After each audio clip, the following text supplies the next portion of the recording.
하나님 말씀은 마가복음 4장 35절부터 41절까지입니다. 우리 한 목소리로 같이 읽도록 합니다. 시작. 그날 저물 때에 제자들에게 이르시되 우리가 저편으로 건너가자 하시니 그들이 무리를 떠나 예수를 배에 계신 그대로 모시고 가매 다른 배들도 함께 하더니 큰 광풍이 일어나며 물결이 배에 부딪혀 들어와 배에 가득하게 되었더라. 예수께서는 고물에서 베개를 베고 주무시더니 제자들이 깨우며 이르되 선생님이여 우리가 죽게 된 곳을 돌보지 아니하시나이까 하니 예수께서 깨어 바람을 꾸짖으시며 바다더라 이르시되 잠잠하라 고요하라 하시니 바람이 그치고 아주 잔잔하여 지더라. 이에 제자들에게 이르시되 어찌하여 이렇게 무서워하느냐 너희가 어찌 믿음이 없느냐 하시니 그들이 심히 두려워하여 서로 말하되 그가 누구이기에 바람과 바다도 순종하는가 하였더라. 아멘.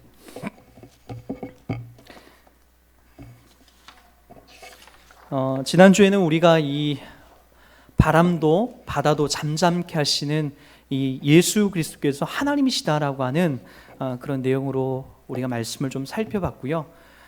오늘은 좀 우리들에게 있어서 이런 상황에 접해 있는 이 제자들과 같은 상황에 처해 있는 우리들을 바라보면서 우리가 어찌하여 무서워하느냐 이런 내용으로 우리가 오늘 말씀을 좀 상고해 보도록 하겠습니다.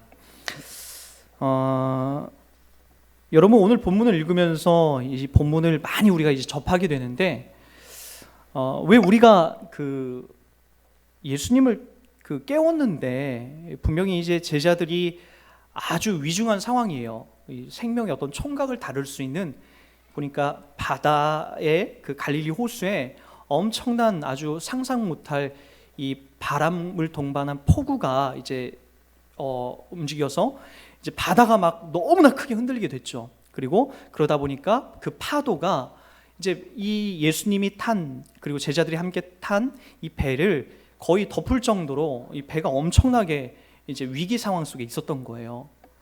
그때 이제 제자들이 이제 해도 안 되니까 이 배 고물, 이 고물이라는 것은 배 그 꼬리 부분이에요. 선미죠. 이 배꼬리 부분에서 이제 베개를 베고 주무시는 이 예수님을 깨워요. 저는 이게 참 이상해요. 그 정도로 배에 바람이 불고 비와 파도가 엄청나게 이제 들어오는데 예수님이 이게 거기서 그런 상황에서 주무시고 계시다라는 게 저는 이게 잘 이제 납득이 안 가고 이해가 안 간다는 거죠. 제가 보기에는 이거 지난주에도 말씀드렸지만은 이 하나님이 어떤 분인지 너희들 알라라는 뜻에서 이 하나님의 어떤 그 사역의 스토리 속에 이 만들어낸 거라고밖에 볼 수 없다라는 거죠. 그리고 우리가 이제 주의 깊게 하나 더 이제 살펴봐야 될 것은 이제 그래서 이제 제자들이 예수님을 깨워요. 그러면은 이제 우리가 보통 그런 얘기를 들으면은 그렇게 깨우면은 야 어쩜 이래도 타이밍을 아주 제대로 맞추냐 하면서 깨운 제자를 전 칭찬할 것 같아요. 야 그래 어우 야 나도 죽을 뻔했다 야 그러면서 네가 안 깨웠으면 나도 죽을 뻔했다 야 라고 하면서 이 배에 이제 예수님을 깨운 자를 칭찬할 것 같은데 예수님은 이제 그렇게 하지 않는다는 거예요. 뭐라고 하시죠? 40절에 보니까 어찌하여 이렇게 무서워하느냐 너희가 어찌 믿음이 없느냐라고 하면서 그들을 혼내켜요.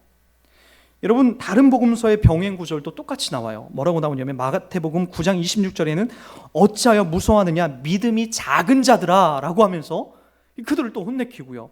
누가복음 8장 25절에 나오는데 거기는 심지어 어떻게 얘기하는지 아십니까?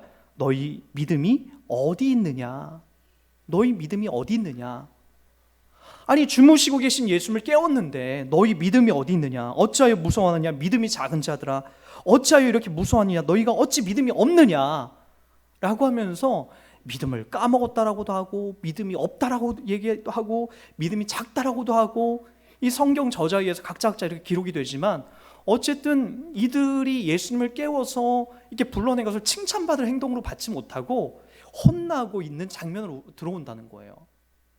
그럼 여러분 분명합니다. 이 본문은 야 우리가 문제가 생길 때 예수님을 흔들어 깨우자. 하늘에 계신 하나님의 보좌를 흔들어서 그분을 깨우자 라는 뜻으로 우리가 하나님 앞에 그렇게 나가는 것들은 잘못됐다라는 거예요. 하나님은 주무시지도 않으시고 회전하는 그림자도 없다라고 하시잖아요. 누구보다도 설령 우리는 자고 있을런지 모르지만 그분은 잠이라는 것이 필요가 없는 분이죠.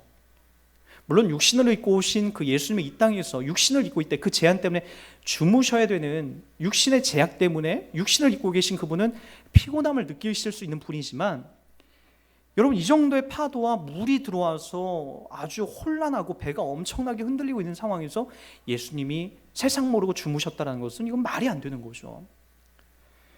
더군다나 제자들이 깨웠음에도 불구하고 그들을 혼내켰다라고 하는 것은, 믿음이 없음으로 혼내켰다라고 하는 것은 이 본문은 다른 어떤 의도가 분명히 있다라는 거예요. 지난주에도 얘기했지만은 과연 이분이 어떤 분이신가? 바로 이분은 창조주이시구나. 성부와 성자와 성령 하나님에 속하셔서 우주 만물을 창조하시고 우리 인간들뿐만 아니라 바람도 그리고 파도도 저 바다도 그분은 능히 명령하여 잠잠케 하실 수 있는 그런 창조주 하나님이시구나라는 것을 우리는 지난 시간 그리고 오늘 41절을 통해서도 우리는 분명히 확인할 수가 있습니다. 그렇다면 어찌하여 무서워하느냐? 제자들을 혼내킨 이 장면은 우리가 어떻게 이해해야 할까요? 여러분, 먼저 이 본문을 그렇게 좀 깊이 헤아리기 전에 우리가 조금 더 이제 알 것은 도대체 이 장면이 지금 어디에서 일어나냐는 거예요. 육지가 아니라 지금 바다예요, 바다. 갈릴리 호숫가, 바다죠. 남북의 길이가 한 20km 정도 돼요. 20km. 바다 그 갈릴리 호숫가는 남북의 길이가 한 20km 정도 되고 동서의 길이는 한 절반 정도 될까요? 그러니까 어마어마한 크기예요. 어마어마한 크기. 거의 뭐 이쪽에서 보면 저 끝이 보이지 않는 엄청난 큰 호수죠. 그 호수에서 배가 이제 이렇게 떠서 가고 있다라는 거예요. 충분히 그 배가 화가 나서 이제 그 바다가 막 파도를 일으키기 시작하면 충분히 어떤 배든지 삼킬 만한 그런 큰 힘을 갖고 있는 곳이 이 갈릴리 호숫가이고, 그래서 종종 사람들은 저 지중해 바다로 여기지 않고 이 갈릴리 호수를 기꺼이 바다라고 말하는 것을 양보하지 않습니다. 기꺼이 그것도 바다라고 얘기를 해요. 자, 그만큼 어마어마한 바다. 그럼 성경에서 이 바다를 뭐라고 가리키죠? 여러분들은 바다를 생각할 때 어떻게 이해하십니까?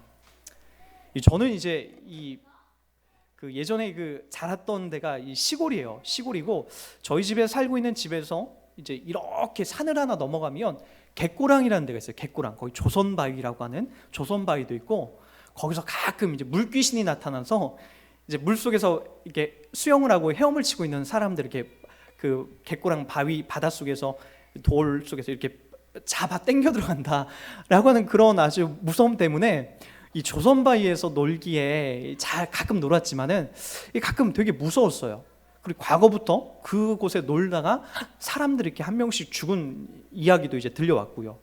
거기가 왜 위험했냐면, 제가 살던 그곳이 왜 위험했냐면은 저쪽 그 바다에서부터 연결된 어떻게 보면 천이에요, 천. 바다가 그런데 밀물과 썰물이 있지 않습니까? 그죠? 밀물이 쭉 밀려오면은 바다에 있는 물이 내려가던 그 고랑으로 타고 가던 물이 쭉 역류를 해요. 그래서 바닷물과 함께 뿜어져 올라와서 그 바닷물이 뭐 평소에는 한 허리까지 오던 거 한 90cm 정도, 1m가 채 안 되는 그런 물줄기인데, 바다가 이제 역류해서 밀물이 밀려오기 시작하면 저기 제가 놀던 그 강둑에는 거기 한 2m, 3m로 이제 물이 채워지는 거예요. 어떤 때는 비가 더 많이 올 때는 5m까지 채워지게 되는 거죠. 그런 어떤 약간 아주 불규칙적인 그런 무서운 장소가 이 갯고랑이었어요. 거기서 저는 한 3번 정도 빠져 죽을 뻔한 적이 있습니다.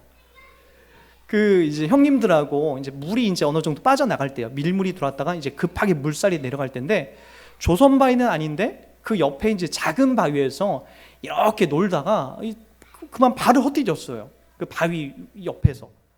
그리고 이제 갑자기 물속으로 쭉 빨려 들어갔죠. 동네 형들은 이제 거기에 이제 뭐 목 정도 이렇게 다 하고, 저는 작았으니까 뭐 초등학교 2학년, 1학년 뭐 그 정도였으니까 저도 이제 물이 잠기는 거죠. 물 속에 들어가서 잠겨서 허우적허우적거리고 있었어요. 아마 물속에 한 번 들어갔다가 이 땅을 박차고 한 번은 나왔을 거예요. 그리고 나서 계속해서 물장구를 치는데 그걸 이제 저희 형님이 이제 본 거예요. 그때 이제 저보다 이제 한 3살 정도가 더 많았으니까 5학년, 6학년 정도 되겠죠. 그 형들이 이제 저 머리끄댕이를 잡고 이렇게 꺼내줘서 살게 됐죠. 물속에 이제 3번 들어왔다 나왔다 들어왔다 나왔다 하면은 이제 죽는다고 그래요. 한 3번 정도 이렇게 물을 먹고 이제 실신을 하게 되고 그러다 보면 이제 죽는다고 합니다. 이제 그때 이제 3번을 제가 들락날락 했다면 아마 이 자리에도 없었겠죠. 한 번을 먹고 엄청 그 진흙물을 먹고 나서 나와서 허우적허우적 있는 곳을 형님이 건져 살라놨던 적 있죠. 물은 여러분 그만큼 위험하죠. 여러분들도 아마 물속에서 물장난을 하다가 이렇게 이렇게 위험한 그런 상황이 있을 뻔한 적이 많이 있었을 텐데 심지어는 욕조에서도 그렇게 사람들이 죽더라고요. 저희 아기도 이제 하연이도 작년이었을 거예요. 이제 막 욕조에서 한결이하고 목욕을 시키는데 물을 이제 그렇게 위험한 상태까지는 안 해놨는데 가끔 이제 한결이하고 하연이하고 이렇게 장난을 하다가 한결이가 미는 것을 제가 평상시에 유심히 봤어요. 항상 있다가. 근데 그날도 뭔가 찝찝해서 물을 일단 받아놨는데 욕조에 제가 잠깐 나와서 아내하고 얘기하던 찰나에 하연이 목소리가 갑자기 안 나는 거예요. 바로 뛰어들어갔더니 한 40cm 정도 채우는 욕조에서 하연이가 물속에서 그냥 허우적허우적 대고 있는 거예요. 그냥 가만히 있는 거예요. 한결이는 얼어 있고요. 하연이를 들어서 했더니 숨을 못 쉬고 한참 만에 숨을 쉬게 됐던 경우가 작년 이제 연말쯤에 한 번 있었죠. 아주 옅은 물이든 큰 물이든 여러분 우리가 물에 잠기게 되면 우리는 죽습니다. 사망을 상징하죠. 여러분 아무리 바다가 예쁘고 멋있다 할지라도 그 망망대해 깊은 바다에 가서 시커먼 바닷속을 보게 되면 여러분 두려움을 느끼게 됩니다. 밀려오는 파도를 보면 두려움을 느끼게 되죠. 아무리 조령 같은 아주 묽게 수영을 잘하는 사람이라 할지라도 어마어마한 파도 앞에서는 여러분 장사가 없는 거죠. 바다는 사망을 상징합니다. 구약 성경 속에서도 이런 그림들이 되게 많이 등장하죠. 여러분 창세기 7장에 보면은 40주야 동안 내린 노아 시대 홍수 다 아시죠? 40일 동안 밤낮으로 내린 그 비에 의해서 여러분 노아와 노아 식구 7식구만 방주에 타서 살아나고 나머지는 물속에 수장되어 다 죽습니다. 그 이후에 또 어떤 일이 벌어지게 되죠? 출애굽기 14장에 나와 있는 430년 동안 이스라엘 백성들이 히브리인으로서 그 애굽에서 노예 생활을 할 때에 430년이 차고 그들은 어린 양의 피를 바르고 나서 바로 홍해를 건너갑니다. 홍해가 참 깊죠. 인간이 그냥 걸어갈 수 있는 그런 물이 아니에요. 심지어는 성경에 물벽이 쳐져 있어서 벽이 쳐져 있어서 그곳을 지나갈 수 있었던 거죠. 그만큼 사람의 키를 수십 배는 넘는 그 홍해의 물줄기를 하나님이 막으시고 이스라엘 백성들이 거기를 지나가요. 여러분 그래서 이스라엘 백성들은 거기를 지나가지만 애굽인들이 그 커다란 병거와 말 못할 어마어마한 그 병마를 이끌어가는 어마어마한 장수들이 이스라엘 백성들을 추격해 올 때에 그들은 거기에서 어떻게 했죠? 수장을 당해서 다 죽게 됩니다. 아무리 힘이 세고 아무리 장사이고 장군이고 싸움을 잘한다 할지라도 높은 권력을 갖는다 할지라도 바닷속에서 그들은 잠겨 죽어가게 되는 거죠. 여러분 또 어디에 보면 이런 그림이 나오죠? 요나서를 봐도 이런 그림이 나오죠. 요나서 1장과 2장에 보면은 요나가 하나님의 뜻을 어겨요. 선지자 요나가. 그리고 다시스로 가는 그 배에 꾸역꾸역 탑니다.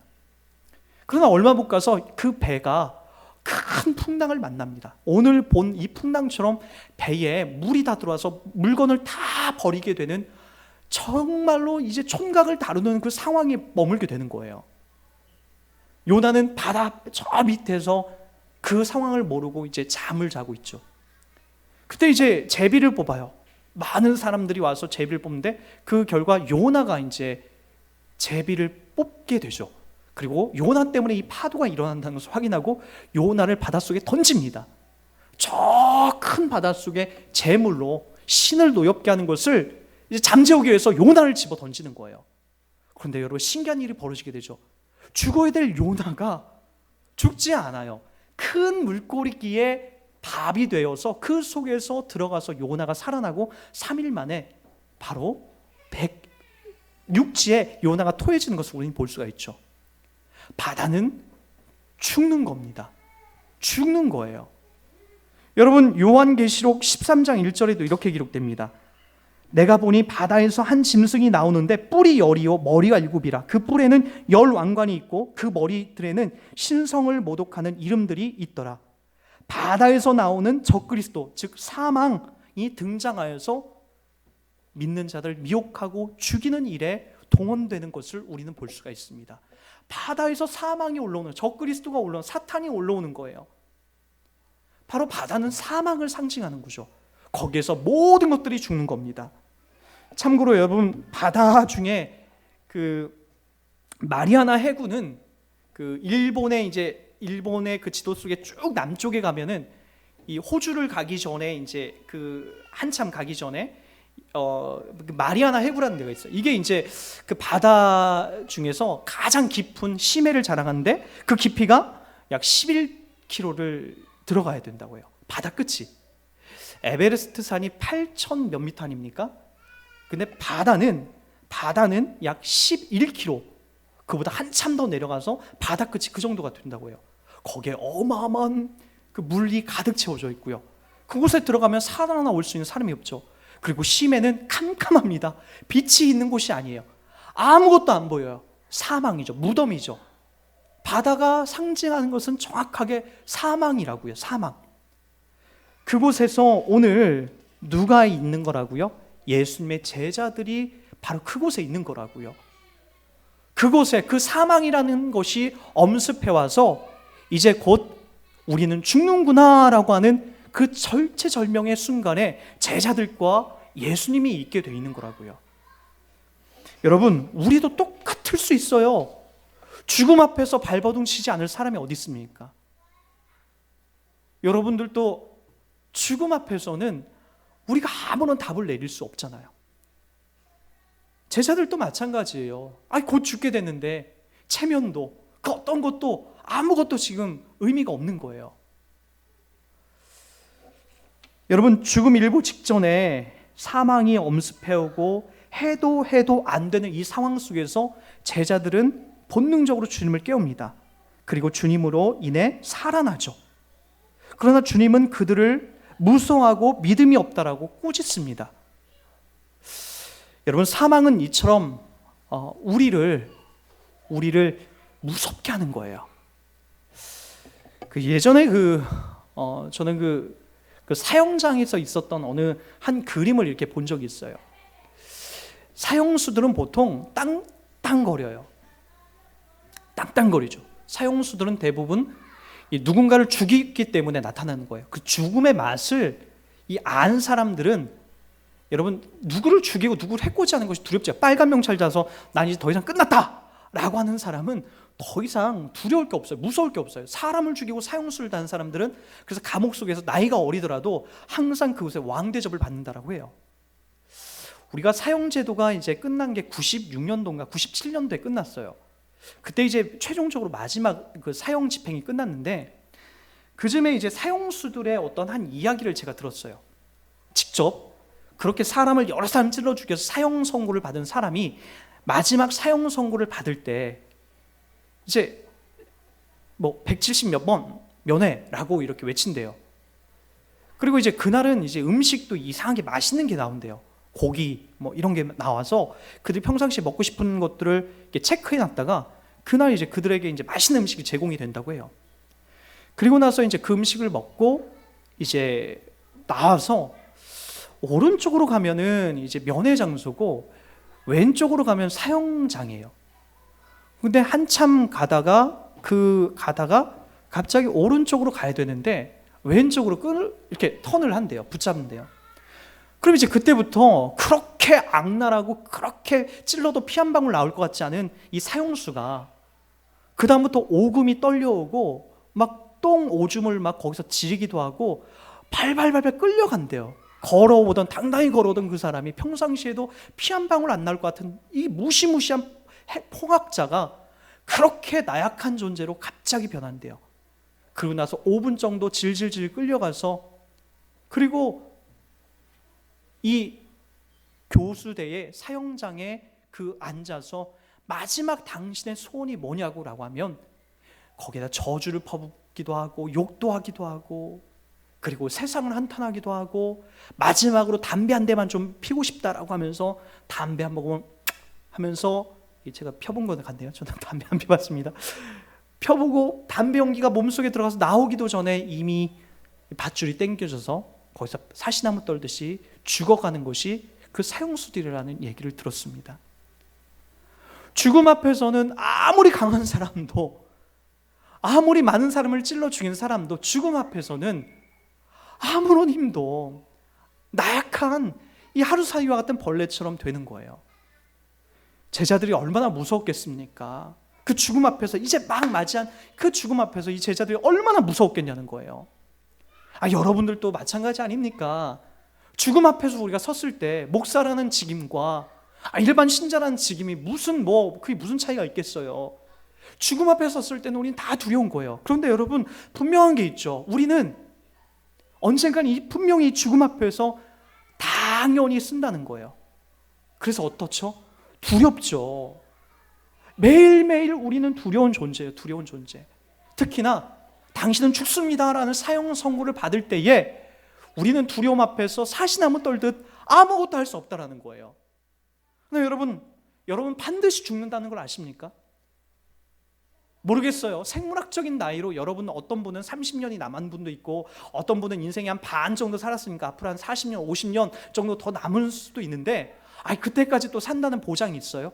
우리가 차를 운전하다가 사고도 날 수 있고, 요즘에 3명 중에 1명은 암으로 죽는다면서요? 저희 아버지도 암으로 50대에 돌아가셨고, 저희 어머니는 뇌출혈과 그 갑작스러운 저혈압으로, 당뇨 합병증으로 어머니도 73세에 그렇게 소천하시고요. 그렇게 끝까지 살 수 있는 사람이 더 없다는 건 여러분 잘 아시잖아요. 반드시 분명한 게 있는데 여러분들은 죽는다라는 거예요. 여기 앞에서 우리도 떨죠. 벌벌벌벌 떨죠. 여기 죽음을 맞이한, 곧 죽을 것 같은 제자들처럼 우리도 벌벌벌벌 떤다라는 거예요. 근데 여러분, 우리 여호수아서 1장을 가면 이런 표현들이 나옵니다. 여호수아서 1장을 한번 가보도록 하겠습니다. 여호수아 구약성경 1장, 제가 갖고 있는 성경 320페이지입니다.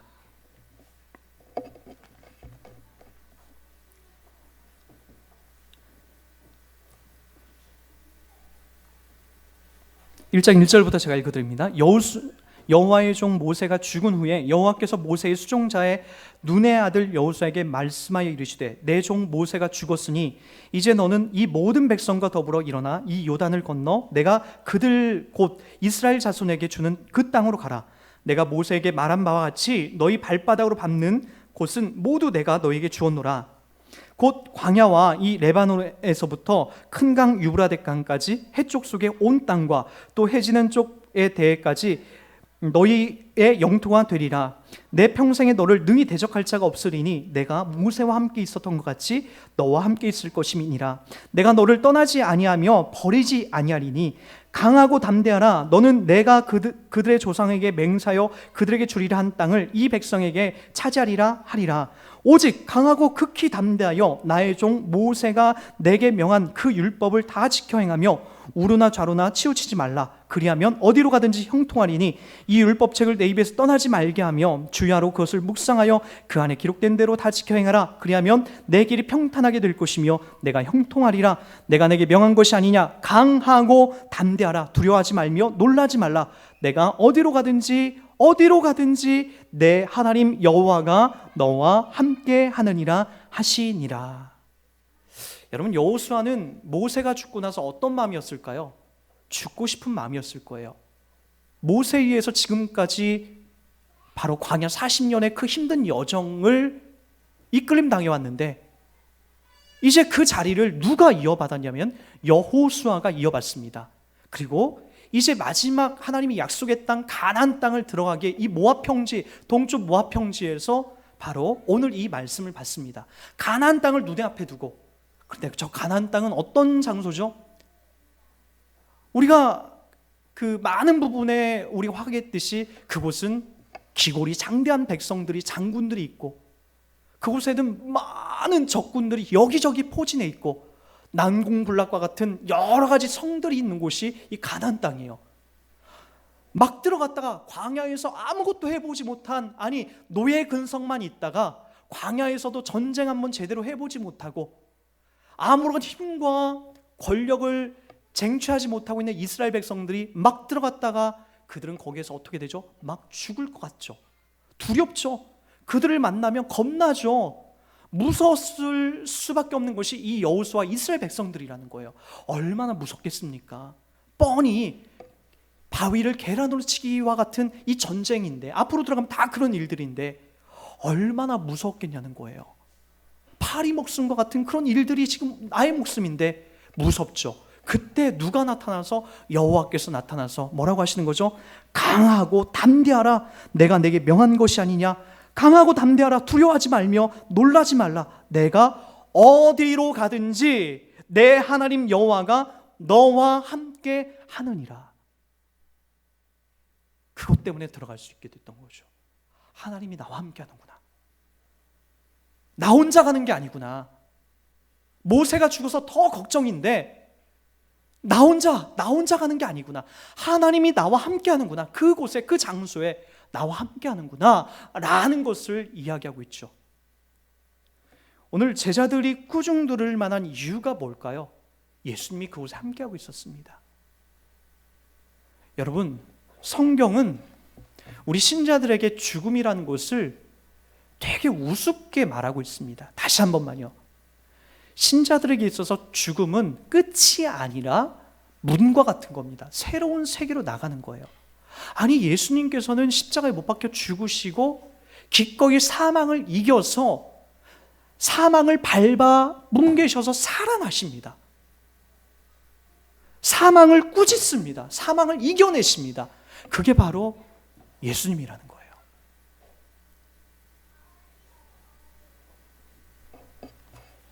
예수님께서 제자들에게도 계속해서 그걸 말씀하셨어요. 사망은 우리들을 어떻게 할 수 없다라는 거죠. 심지어 우리가 그 요한복음 10장에 가보면 이런 이제 표현도 계속해서 나오죠. 죽은 나사로를 살리면서 이제 그런 이야기들이 쭉 나오면서 이 마르다가 이렇게 얘기합니다. 24절에 보면, 요한복음 11장 24절에 보면은, 마르다가 이르되 마지막 날 부활 때는 다시 살아날 줄을 내가 아나이다. 예수께서 이르시되 나는 부활이요 생명이니 나를 믿는 자는 죽어도 살겠고 무릇 살아서 나를 믿는 자는 영원히 죽지 아니하리니 이것을 내가 믿느냐. 살아서 예수를 믿는 자는 영원히 죽지 않는데요. 아니, 목사님 무슨 말이에요? 저는 죽잖아요. 우리 아버지도 죽었는데요. 우리 엄마도 예수 믿다 죽었는데요. 여러분, 신자에게 있어서 이 땅에서 잠깐 숨이 끊어지는 것을 죽음이라고 얘기하지 않는 거예요. 잠깐 잠자는 거예요. 잠깐 끝나는 거예요. 성경에서 말하는 사망과 죽음은 예수가 없는 저 영원한 지옥으로 떨어지는 걸 사망이라고 하는 것이지, 여러분, 우리가 잠깐 눈 감고 있는 것을, 잠깐 육신적인 죽음이 끝나는 것을 사망이라고 얘기하지 않는 거예요. 그래서 오늘 무릇 살아서 나를 믿는 자는, 우리들은 영원히 죽지 않고 뭐라고 하는 거예요? 영원히 죽지 않고 살아있는 것이다. 이것을 내가 믿느냐라고 얘기하는 거죠. 그래서 나사로를 살린 거예요. 보여주는 거죠. 죽었지? 그러나 봐라, 내가 살려내는 거야 라고 얘기하시는 거라고요. 죽음 앞에서 우리는 너무나 많이 두려워해요. 어떤 때는 예수가 뻔히 우리와 함께하고 있음에도 불구하고 그가 안 보이죠. 죽음만 보이죠. 사망만 보이죠. 여러분들도 죽음 앞에서 그럴걸요? 기꺼이 그것을 어떻게 대응하고 대처해야 될지 몰라요. 그러나 성경은 계속해서 이 사망을 꾸짖고 있다는 거 아십니까?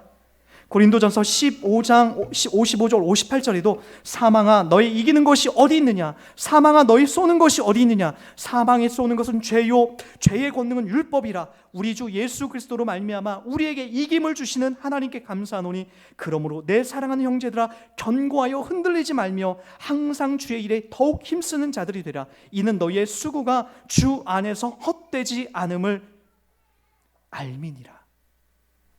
사망을 혼내키고 사망을 꾸짖고 있어요. 사망은 예수 믿는 우리들에게 아무런 힘도 아무런 능력도 발휘하지 못한다는 거죠. 여러분들에게 누가 있다고요? 강하고 담대하라. 뭐라고 하면서요? 내가 항상 너와 함께하고 있다. 내가 어디로 가든지 어디에 있든지 어느 자리에 있든지 내가 너와 함께하고 있다는 것을 하나님이 약속하셨다라고요. 그래서 그의 이름이 뭐예요? 임마누엘. 예수의 이름이 뭐라고? 임마누엘. 이는 하나님이 우리와 함께 하신다라고 하는 신실한 약속이 우리들 가운데 전해지고 있지 않습니까? 제자들이 혼났던 이유는 당연합니다. 너희들 죽어도 괜찮아. 그게 무서워? 내가 함께하고 있는데? 물속에 수장되는 게 무서워? 내가 함께 하고 있는데? 그리고 너희들 설령 죽는다 할지라도 내가 너희들 살려낼 건데? 그게 뭐가 무서워? 무서운 거 아니야. 걱정하지 마. 내가 너와 함께 하고 있는데? 믿음이 없는 자들아, 믿음이 적은 자들아, 믿음을 잃어버린 자들아, 내가 너와 함께 하고 있는데 왜 무서워? 걱정하지 마. 염려하지 마. 내가 너희들 죽어도 살려낼 거고 살아서 믿으면 영원히 죽지 않고 나와 함께 할 거야 라고 하는 것을 지금 가리키고 있지 않습니까? 여러분, 여러분들에게 당할 앞으로 찾아올 사망 무서워하는 것이 아닙니다. 기꺼이 와라. 내게 와라. 나는 이 사망을 능히 밟고 일어설 힘이 있다. 누가요? 예수가 우리 안에 있다라고 우린 기꺼이 사망 앞에서 꾸짖는 자들입니다. 그걸 놓치지 마시라고요. 그거 알고 있고 그거 믿고 있고 그분이 우리와 함께하고 있는 거 확인하시면 더 이상 괴롭거나 무섭지 않습니다. 암이 와도 무섭지가 않아요. 내가 죽더라도 무섭지가 않아요. 왜요? 예수 안에서 완벽하게 나를 살려내실 그분이 우리와 함께하고 있기 때문인 거죠. 갈릴리 바닷가에서 어떤 폭풍이 와서 이 배가 수장되어 잠긴다 할지라도, 아니 우리가 배를 타고 여행하다가 마리아나 해구에 빠진다 할지라도 11km나 해저 11km에 우리가 거기에 빠져 들어간다 할지라도 죽은 것 같지만 삼킨 것 같지만 능히 우리를 살려내고 건져 올릴 주님이 우리와 함께 하십니다. 그래서 요한계시록에는 이렇게 설명하고 있습니다. 우리 계시록 21장 1절로 오늘 말씀을 마치도록 하겠습니다. 요한계시록 21장 1절 말씀 제가 읽어드립니다. 요한계시록 21장 1절. 또 내가 새 하늘과 새 땅을 보니 처음 하늘과 처음 땅이 없어졌고 뭐라고요? 바다도 다시 있지 않더라. 새 하늘과 새 땅, 하나님이 이 땅에 오셔서 재림하셔서 만들 새 하늘과 새 땅에는 뭐가 없다고요? 바다도 다시 있지 않더라. 바다, 사망, 여러분을 삼키는, 여러분을 죽이는 마리아나 같은 저 해저에서 11km나 되는 그곳에서 여러분을 삼킨 것 같지만 그곳도 다시 있지 않다. 사망은 이 땅에 존재하지 않는다. 예수 안에서 우리를 살려낼 그 어떤 것도, 바다가 우리를 삼킨다 할지라도 절대로 우리를 예수 안에서 죽이지 못할, 영원히 가두지 못할 그 은혜를 누리는 자들에게 약속된 복된 말씀이라는 것을 기억하시기 바랍니다. 이 생명과 이 은혜가 여러분들에게 매일같이 유효하다는 걸 기억하십시오. 매일같이 강하고 담대하라. 내가 어딜 가든지 내가 너와 함께하고 있다라고 하는 주님의 신실한 약속이 여러분들을 붙잡고 있다는 것을 기억하시면서 오늘 또 어딜 가든지 어디에 있든지 이 예수 믿는다는 것에 큰 자부심을 가지시고 강하고 담대하게 이 땅을 살아가시는 여러분 되길 주의 이름으로 부탁드리겠습니다.